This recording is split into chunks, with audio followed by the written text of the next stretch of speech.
के बीच बैठल हनी हमर जहन गे, देखी के रोमो अखिया निकलौ परान गे। मढ़ावा के बीच बैठल हनी हमर जहन गे, देखी के रोमो अखिया निकलौ परान गे। काहे जाही हमारा छोड़ अपन पियावा के ओर, कैसे रहत दिलवा मोर गे छौरी तोर अखिया में आइलौ नैलोर गे। जान कहे यातन तू हो गे न कठोर।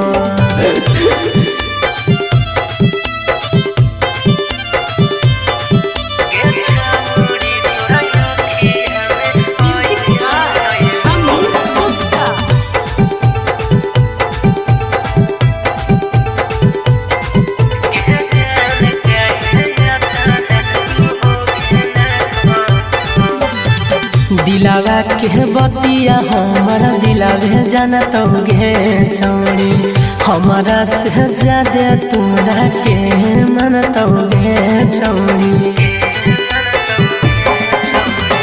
दिलावा के बतिया हमारा दिलावे जानत गे छौरी, हमारा से ज्यादा तोरा के मनत गे छौरी। काहे जाही दिलावा तोड़ करही बड़ी करे जावा सोर, ससुरा जइनी होते भोर गे छौरी तोर अखिया में आइलौ नैलोर गे। जान कहे यातन तू हो गे न कठोर।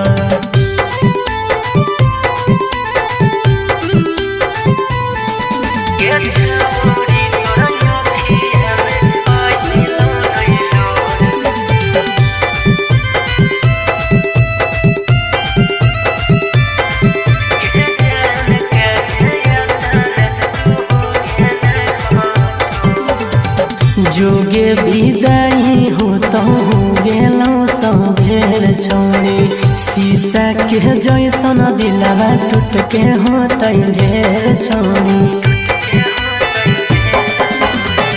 जोगे विदाई हो तो हो गेलौ सबेर छौरी, शीशा के जैसन दिलवा टूट के होतै ढेर छौरी। देही जिंदगी में जहर घोर, सागर में दर्द के देही छोड़ लेनी पिया से नहीं जोड़ गे छौरी तोर अखिया में आइलौ नैलोर गे।